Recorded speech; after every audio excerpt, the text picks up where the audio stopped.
नागपुर के सदर पुलिस थाना क्षेत्र से एक सनसनीखेज मामला सामने आया है, जहां एक पति ने घरेलू विवाद के चलते अपनी ही पत्नी पर जानलेवा हमला कर दिया। हालांकि पुलिस ने तत्परता दिखाते हुए आरोपी को कुछ ही घंटों में दबोच लिया है। पुलिस से मिली जानकारी के अनुसार घटना आज दोपहर करीब 12:30 बजे की है। सदर पुलिस स्टेशन के अंतर्गत आने वाले खलासी लाइन इलाके में 20 वर्षीय मुस्कान उइके पर उसके पति आदित्य रमेश उइके ने चाकू से हमला कर उसे गंभीर रूप से घायल कर दिया।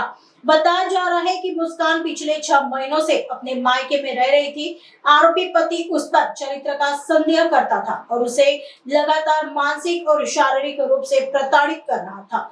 वह बार बार मुस्कान पर वापस घर चलने का दबाव बना रहा था और जब मुस्कान ने मना किया तो गुस्से में आकर उसने इस खौफनाक वारदात को अंजाम दिया। सदर पुलिस को सूचना मिलते ही पुलिस टीम और बीट मार्शल तुरंत मौके पर पहुंचे।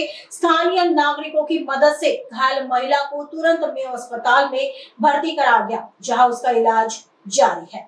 वारदात को अंजाम देने के बाद आरोपी आदित्य उइके पांड्रामुड़ी इलाके में भाग गया था, लेकिन सदर और बजाज नगर पुलिस की संयुक्त कार्रवाई में उसे कुछ ही घंटों के भीतर गिरफ्तार कर लिया गया है।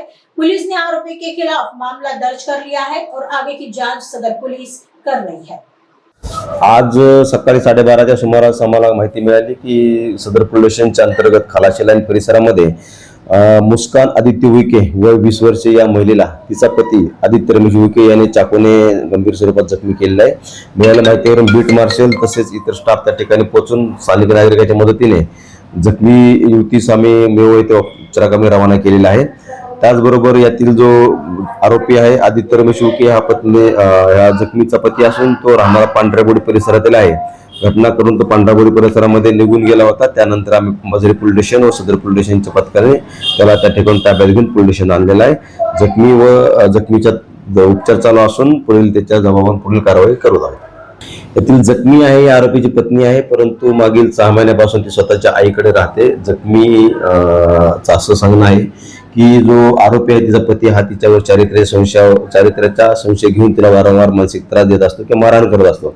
त्यामुळे त्याच्या आईकडे राहत असल्याने व आरोपी वारंवार तिला स्वतःच्या घरी घेऊन जाण्याकरता प्रेशराईज करत होता, परंतु तिने जाण्यास नकार दिल्याने त्याने रागाच्या भरामध्ये तिला ह्या चाकूने गंभीर स्वरूपामध्ये जखमी केलेला आहे।